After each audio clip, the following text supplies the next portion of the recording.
to Atlanta, it takes 2 hours in, you know, a jet. Now, in a small plane that I fly, it would take about 7 hours. That's because, you know, it's smaller and it uses less fuel. Small engine, exactly. You gotta do some stuff. And yeah, you gotta stop. So maybe I would have to stop maybe in Virginia for some gas. Then again, maybe in South Carolina for some more gas. Because if I run out of gas, what does that mean? I mean, I'm gonna have to crash land.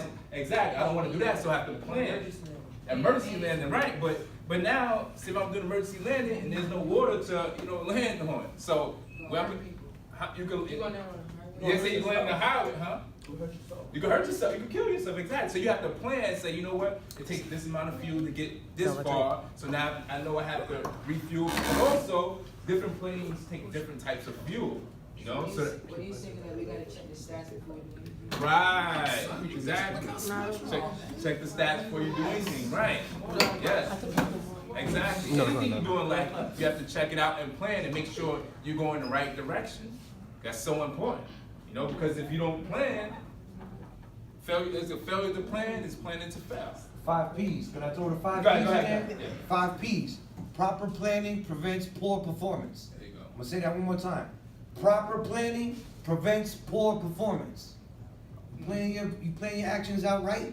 Sometimes even with a side plan in case that don't work, you got yourself covered weather than winging it. Yeah. And the great thing about this is that when you know your destination, if you gotta come off the path a little bit because, hey, maybe a storm popped up that you were not prepared for, and if you gotta go west a little bit, you're not all the way thrown off because then you know, like, yo, regardless of what, I know where I'm going. Right. So if there are things that get in the way or complications that happen as I'm on my way to my destination, like, yo, I know where I'm gonna end up.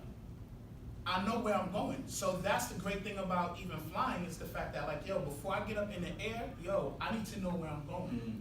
Because if there's traffic or anything else that happens, like, yo, I know I may have to take some detours or whatever else like that. Or if I'm trying to come from Jersey on the train and try to come in, if the 2 line is messed up, then I know I gotta take the 4 to 149th Street. And, like, as long as you know where you're going, you can always make adjustments. But if you have no idea where you're going, yo, how do you adjust when different things happen?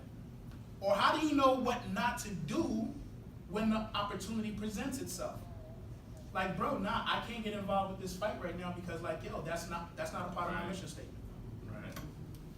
Exactly. Ooh, my mission statement. I My like that. challenge to you all is this.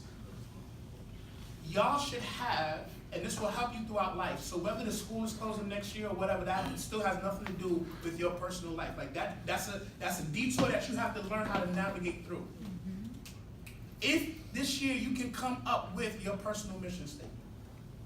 And how do you come up with your personal mission statement? This is what I would suggest. That you do it not so much out of a success paradigm, but that you do it from this thing of fulfillment. I believe you find fulfillment like this. When you know that you are loved and that you were made to love others. And I know amongst dudes that's not necessarily a comfortable thing, and if you're like me, who have problems with my father to be loved, and because of that you are made to love others, that helps you understand what fulfillment is.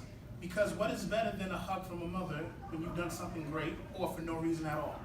Or when she's trying to kiss on you and stuff like that, and you're like, Mom, stop, but you really wanted to keep doing it. Right? There's nothing like being loved. And there's no feeling like when you're giving her a Mother's Day present and she cries.